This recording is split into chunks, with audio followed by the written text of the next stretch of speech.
Grande Conflito. Versão original por Ellen White.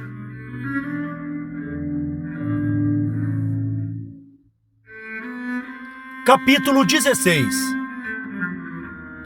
Os Pais Peregrinos.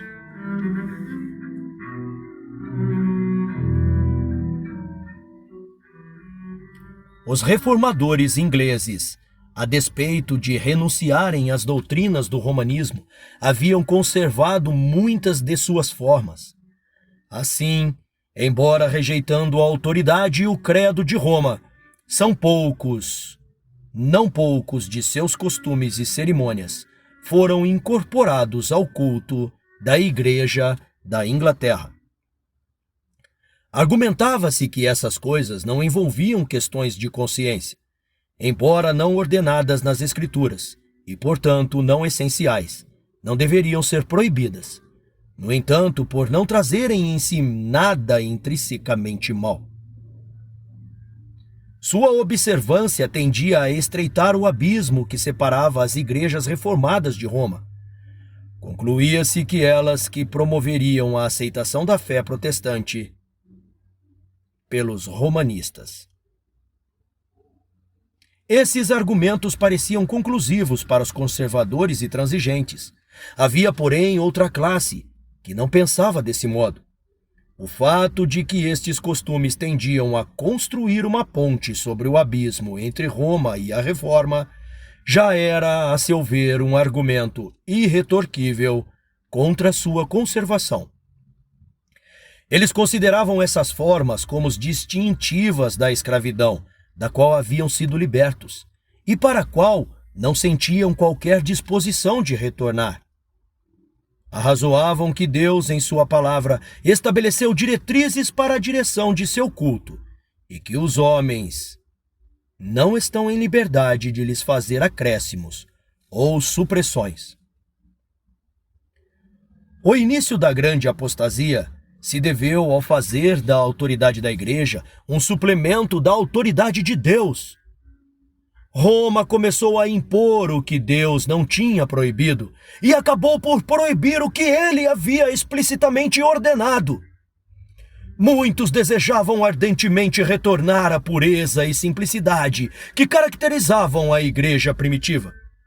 Eles consideravam muitos dos costumes estabelecidos pela Igreja anglicana como monumentos da idolatria, e não podiam de sã consciência unir-se ao seu culto. Mas a Igreja, com o suporte da autoridade civil, não permitia nenhuma dissensão em relação às suas formas.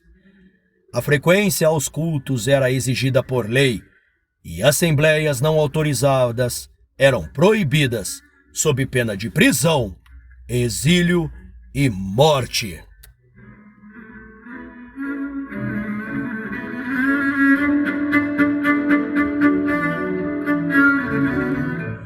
No começo do século XVII, o monarca que acabara de subir ao trono da Inglaterra declarou sua decisão de fazer com que os puritanos se conformassem ou seriam afligidos até saírem do país, ou coisa pior. Perseguidos e aprisionados, não podiam divisar no futuro nenhum aceno de dias melhores e se renderam à convicção de que, para os que quisessem servir a Deus segundo os ditames de sua consciência, a Inglaterra havia cessado para sempre de ser um lugar habitável. Alguns, afinal, resolveram buscar refúgio na Holanda. Ali acabaram encontrando dificuldades, prejuízos e prisão. Seus propósitos foram frustrados, e eles traídos e entregues às mãos de seus inimigos. Mas a inflexível perseverança finalmente triunfou, e eles encontraram abrigo nas praias amigas da República Holandesa.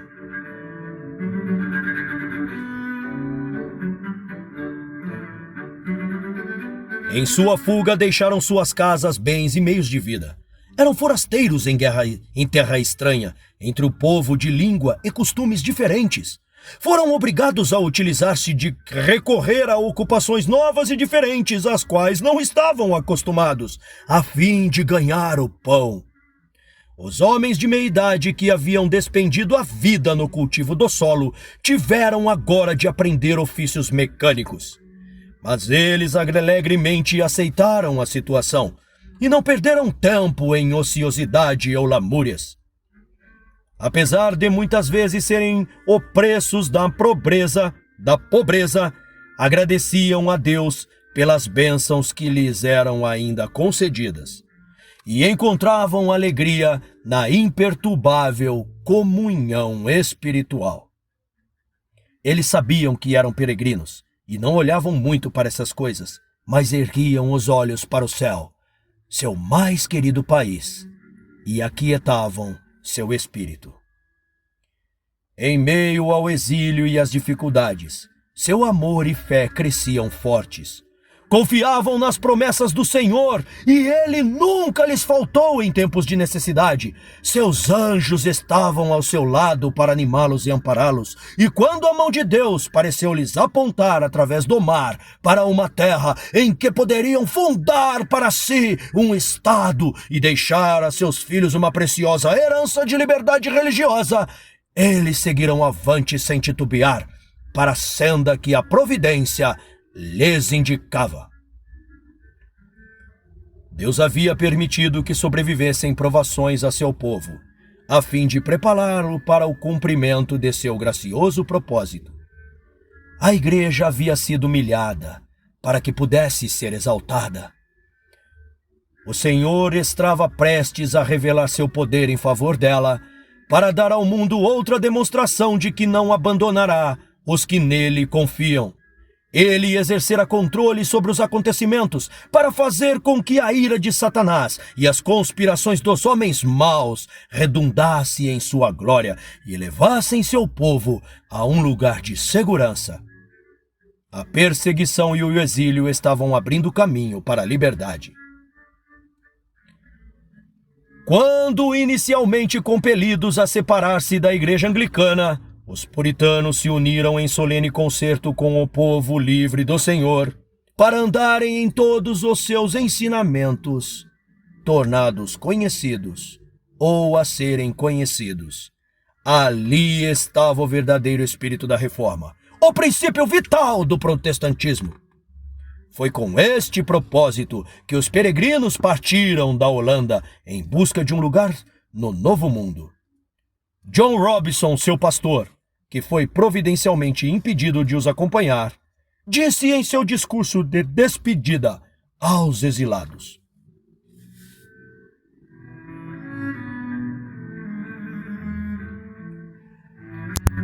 Irmãos, estamos prestes a nos separar, e o Senhor sabe se viverei para ver novamente o rosto de vocês. Mas quer o Senhor permita isso ou não, exorto-os perante Deus e seus santos anjos a não me seguir além do que eu tenha seguido a Cristo. Se Deus lhes revelar alguma coisa mediante qualquer outro instrumento seu, sejam tão prontos a recebê-lo como sempre vocês receberam qualquer verdade por meu ministério. Estou certo de que o Senhor tem mais verdade e luz a emanar de sua palavra. De minha parte, não posso lamentar suficientemente a condição das igrejas reformadas que atingiram um ponto em sua religião e não foram mais além do que os instrumentos de sua reforma. Irmãos luteranos não poderam ser atraídos para ir além do que Lutero viu, e os calvinistas, vocês compreendem, se detiveram onde foram deixados por aquele grande homem de Deus, que não vira todas as coisas, contudo. Essa é uma miséria que temos muito a lamentar, pois a despeito de terem sido luminares brilhantes de seu tempo, todavia não penetraram em todo o conselho de Deus. Mas se estivessem vivos, seriam tão dispostos a abraçar a luz adicional, como o fizeram com aquela que primeiro receberam. Lembre-se do concerto de sua igreja, no qual vocês concordaram em andar em todos os caminhos do Senhor, já conhecidos ou ainda a conhecer. Lembrem-se da promessa e concerto com Deus e uns com os outros que fizeram de qualquer luz e verdade tornadas conhecidas a vocês e procedentes de sua palavra escrita. Mas além disso, tomem cuidado, eu lhes suplico, com aquilo que vocês recebem como verdade. Examinem-no, considerem-no, comparem-no com outros versículos da verdade antes de o receberem. Pois não é possível que o mundo cristão devesse sair tão recentemente das pesadas trevas espirituais e que a perfeição do conhecimento fosse atingida de uma só vez.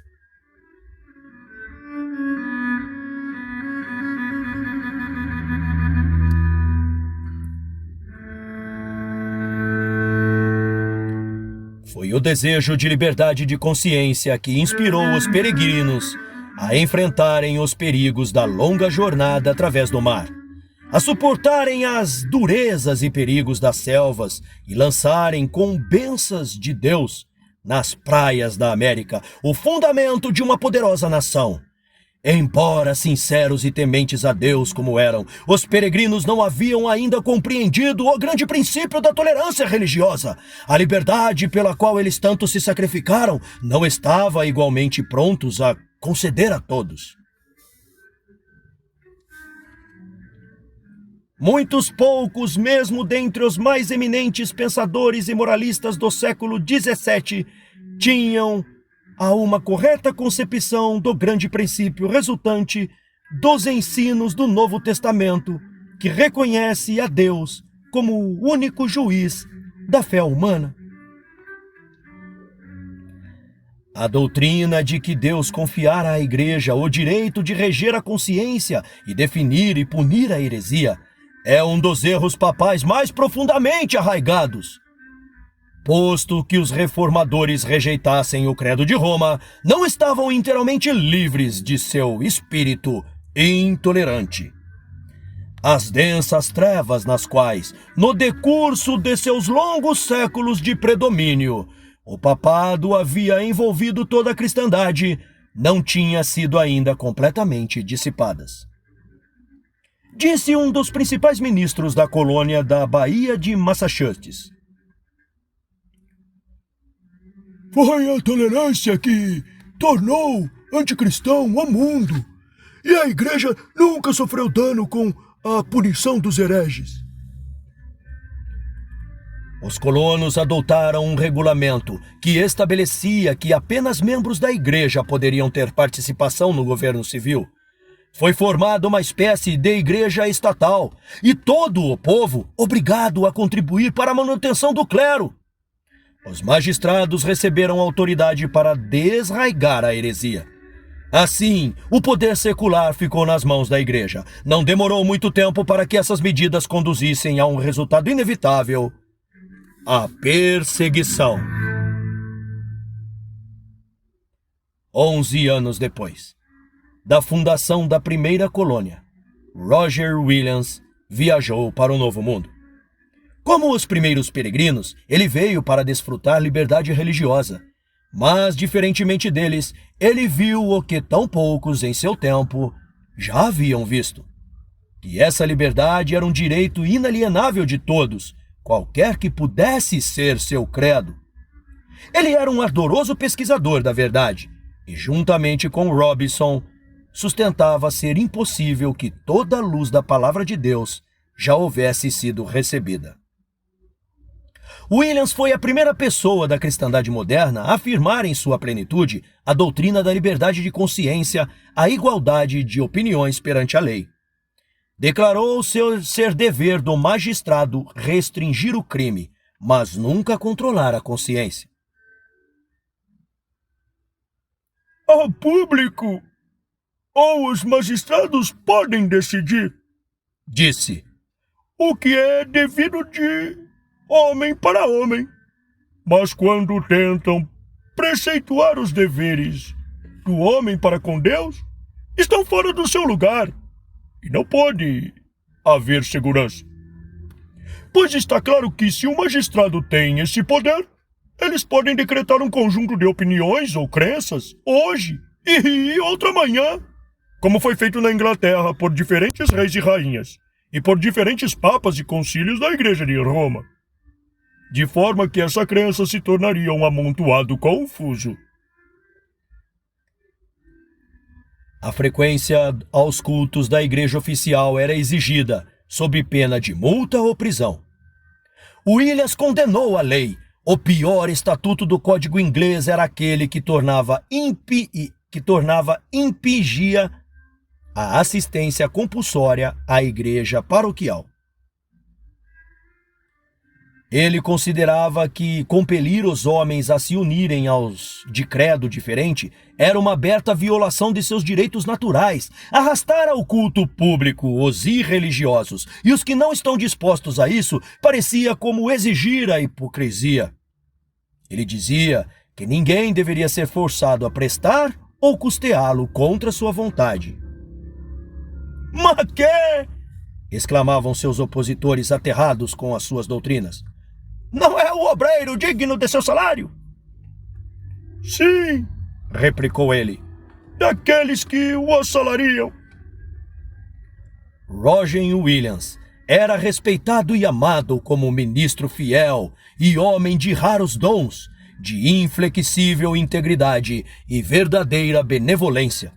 Contudo, sua inalteração da negação do direito dos magistrados civis à autoridade sobre a igreja e sua petição de liberdade religiosa não podiam ser toleradas.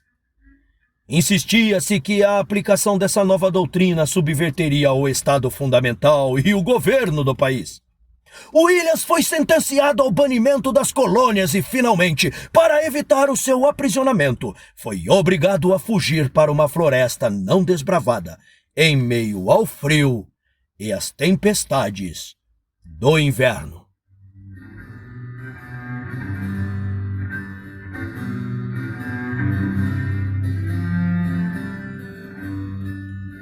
Dizia ele: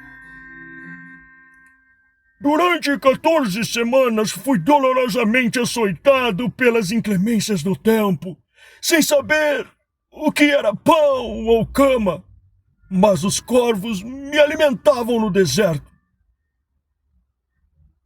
E uma árvore oca frequentemente lhe servia de abrigo. Assim, Roger Williams continuou sua penosa fuga através da neve e das florestas inexploradas, até que encontrou refúgio numa tribo indígena, cuja confiança e afeição conquistara enquanto se esforçara para lhes ensinar as verdades do Evangelho. Abrindo o caminho, afinal, depois de meses de mudança e vagueações, rumo às praias da Baía de Narragansett, Williams lançou ali os fundamentos do primeiro estado dos tempos modernos, que, no mais lato sentido, reconheceu o direito da liberdade religiosa.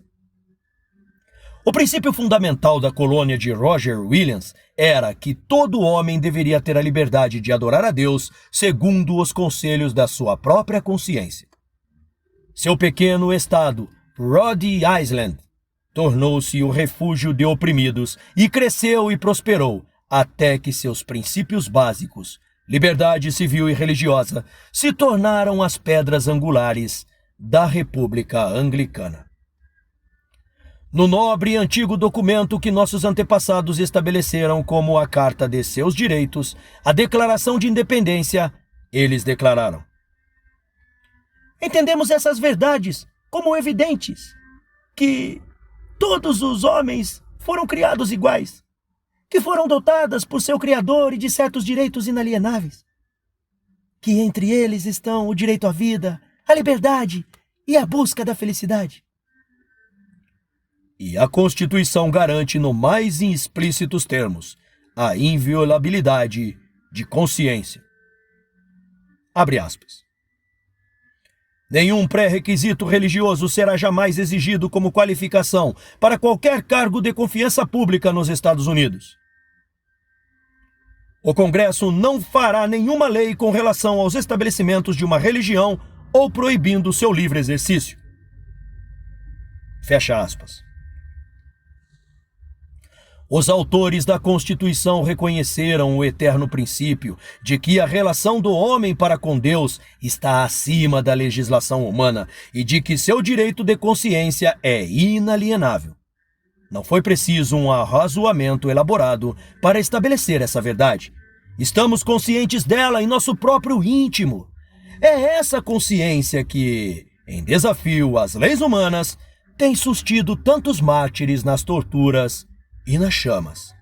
Sentiam que seu dever para com Deus era superior aos decretos humanos e que nenhum homem poderia exercer autoridade sobre sua consciência. É um princípio inato que nada pode erradicar.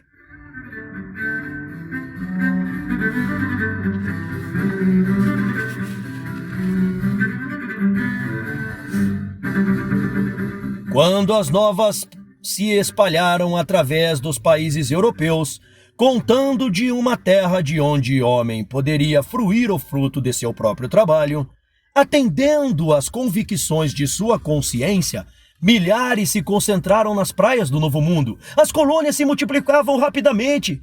Massachusetts, mediante lei especial, dava boas-vindas e prestava auxílio sobre as expensas do Estado aos cristãos de qualquer nacionalidade que fugissem através do Atlântico para escaparem de guerras ou fome ou da opressão de seus perseguidores.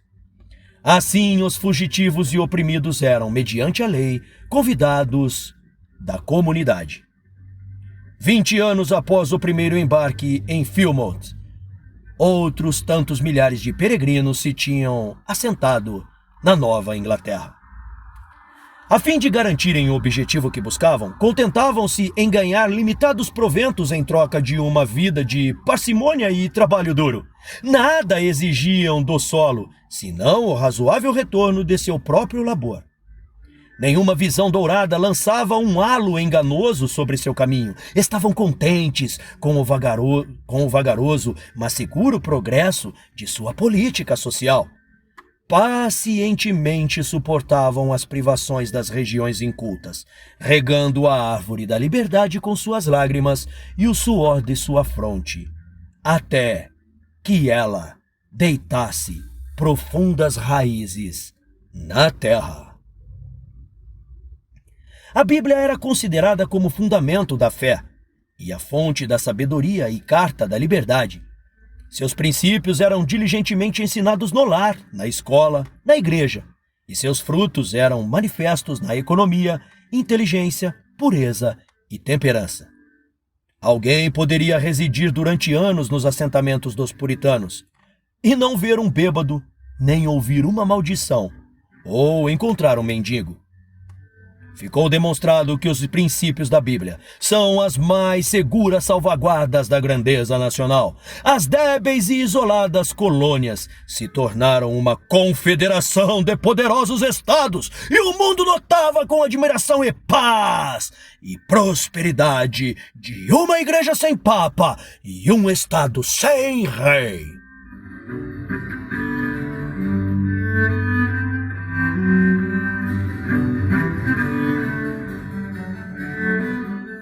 Mas multidões eram continuamente atraídas para as praias da América, as quais eram movidas por motivos diametralmente opostos daqueles que moviam os primeiros peregrinos. Conquanto a fé e a pureza primitiva exercessem um amplo e moderador poder, todavia sua influência tornou-se cada vez menor à medida que aumentava o número daqueles que a buscavam unicamente pelas vantagens mundanas. A legislação adotada pelos primeiros colonos de permitir que apenas os membros da igreja tivessem direito a voto e ocupar cargos públicos teve os mais funestos resultados. Essa medida havia sido acatada como um meio de preservar a pureza do Estado, mas resultou na corrupção da igreja. Sendo a profissão religiosa a condição para o direito de voto e o exercício de cargos públicos, muitos, movidos tão somente por motivos de interesse mundano, uniram-se à igreja, sem, contudo, experimentar mudança de coração. Assim as igrejas vieram a se constituir em considerável extensão de gente inconversa.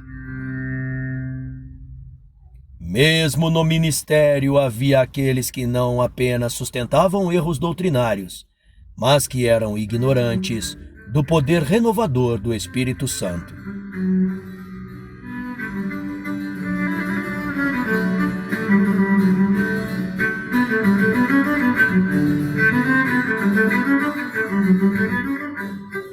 Assim, novamente ficaram demonstrados os maus resultados tão frequentemente testemunhados na história da Igreja, desde os dias de Constantino até ao presente, da tentativa de edificar a Igreja com a ajuda do Estado, apelando para o poder secular em apoio do Evangelho daquele que declarou: "Meu reino não é deste mundo." João 18:36. A união da Igreja com o Estado não importava quão leve podia ser, e conquanto parecia atrair o mundo para mais perto da Igreja, em realidade, não levava senão a Igreja para mais perto do mundo.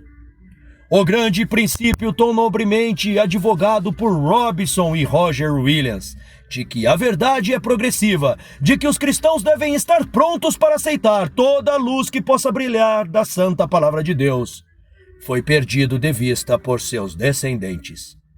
As igrejas protestantes da América, bem como as da Europa, tão altamente favorecidas pelo recebimento das bênçãos da Reforma, fracassaram em seguir avante a senda da Reforma. Ainda que surgisse de tempos em tempos um pugilo de homens fiéis para proclamar a nova verdade e expor o erro tão longamente acariciado, a maioria, como os judeus do tempo de Cristo, ou os papistas do tempo de Lutero, contentava-se em crer como creram seus pais e viver como eles viveram.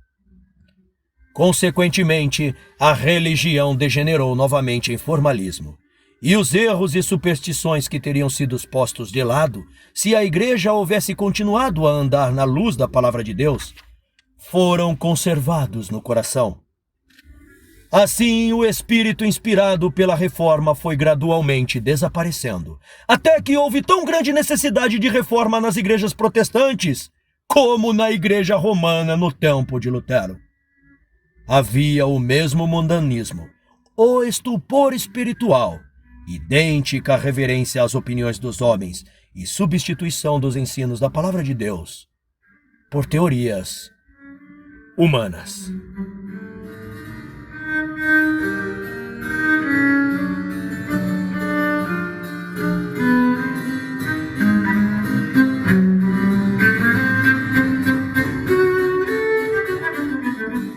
A ampla circulação da Escritura Sagrada na primeira parte do século XIX e a grande luz assim derramada sobre o mundo não foram seguidas em um correspondente avanço no conhecimento da verdade revelada e na religião experimental. Satanás não pôde, como nos séculos anteriores, privar o povo da palavra de Deus. Essa foi colocada ao alcance de todos. Porém, com a intenção de ainda realizar seu objetivo, levou muitos a considerá-la de pouca importância. Os homens negligenciavam pesquisar as Escrituras e assim continuaram a aceitar falsas interpretações e a acariciar doutrinas que não tinham fundamentos na Bíblia. Observando o fracasso de seus esforços para esmagar a verdade mediante perseguição, Satanás novamente utilizou o plano de transigência, que resultou na grande apostasia e na formação da Igreja de Roma. Ele induziu os cristãos a se aliarem, não com os pagãos, mas com aqueles que, por sua dedicação às coisas deste mundo, tinham provado serem tão verdadeiramente idólatras como eram os adoradores de imagens de escultura. E os resultados dessa união não foram menos perniciosos, então, do que os dos séculos anteriores. O orgulho e a extravagância eram estimulados sob o disfarce de religião, e as igrejas se tornaram corruptas. Satanás continuou a perverter as doutrinas da Escritura Sagrada, e as tradições que foram a ruína de milhões estavam a lançar profundas raízes.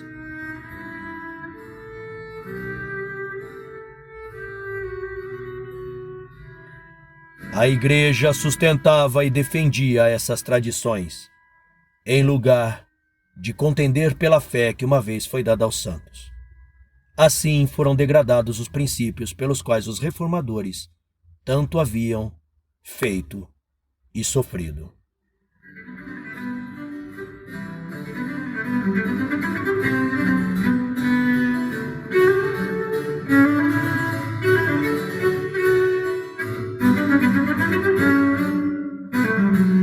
Continua no próximo capítulo.